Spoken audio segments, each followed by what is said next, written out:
আপনাদের স্বাগত জানাচ্ছি আমার আজকের বক্তব্যটি শোনার জন্য।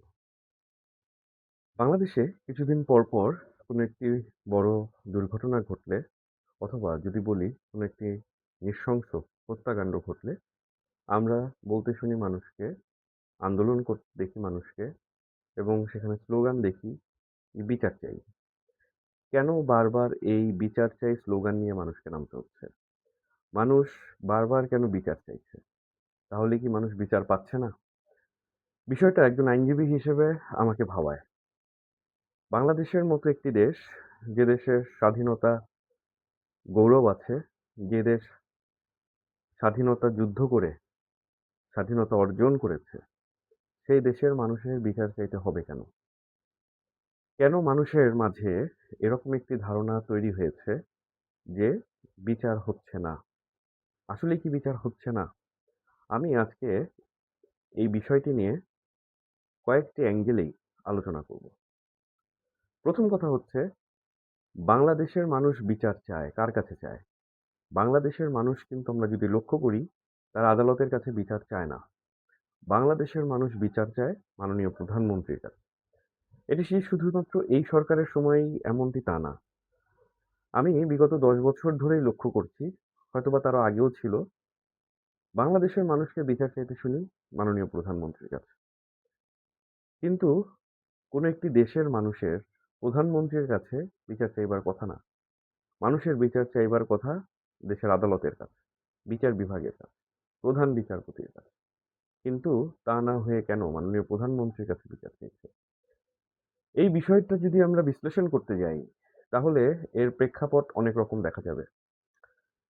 বাংলাদেশের বিচার বিভাগ বাংলাদেশের সংবিধান অনুযায়ী স্বাধীন, অর্থাৎ কাগজে কলমে স্বাধীন। কিন্তু মানুষের মাঝে সেই পার্সপেক্টিভটা তৈরি হয়নি যে বাংলাদেশের বিচার বিভাগ স্বাধীন। যার কারণে বাংলাদেশের মানুষ বিচার চায় দেশের নির্বাহী প্রধান মাননীয় প্রধানমন্ত্রীর কাছে। কেন মানুষের মাঝে এই পারসেপশনটা তৈরি হলো? মানুষের মাঝে এই পারসেপশনটা তৈরি হয়েছে আমাদের ইতিহাসের কারণে, বাংলাদেশের ইতিহাসের কারণে, বিগত সরকারগুলোর আচরণের কারণে, বিচার বিভাগের কিছু বিতর্কিত রায়ের কারণে।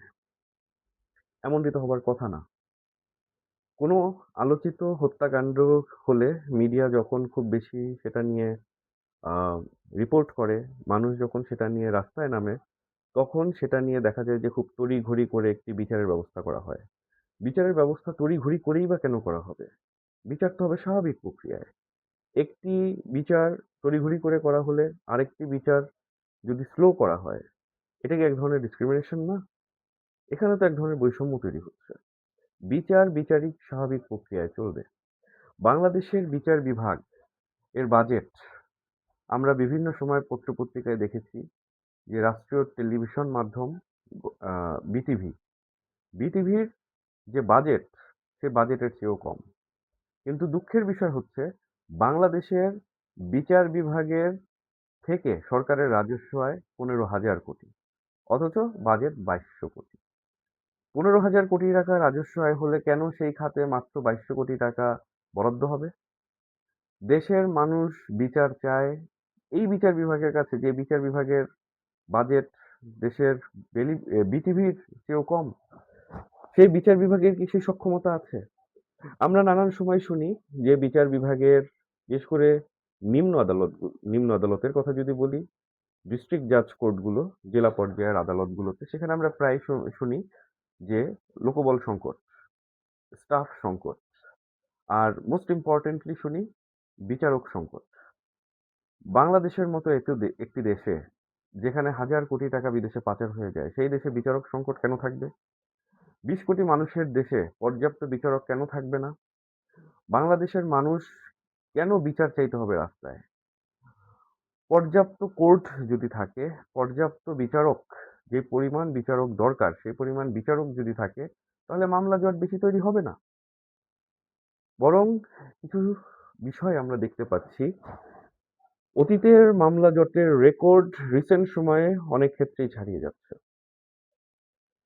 বিচারক স্বল্পতার কারণে।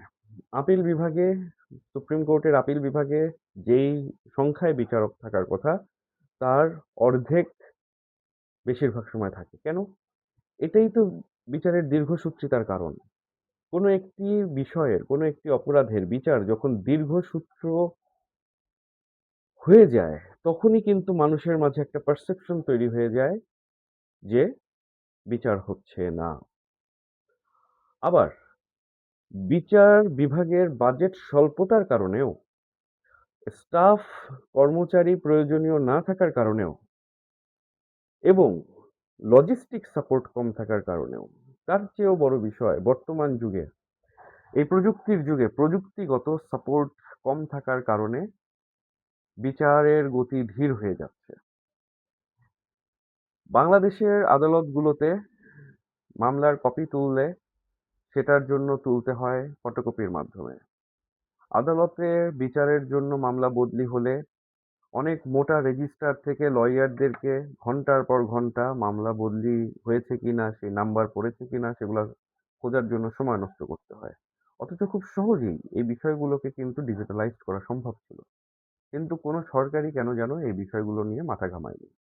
কোনো সরকারই কেন যেন জেলা পর্যায়ের আদালতকে, বিশেষ করে সাবঅর্ডিনেট কোর্ট যেগুলো আছে, সাবঅর্ডিনেট কোর্টগুলোকে ডিজিটালাইজড করার বিষয়ে একদমই চিন্তা করেনি।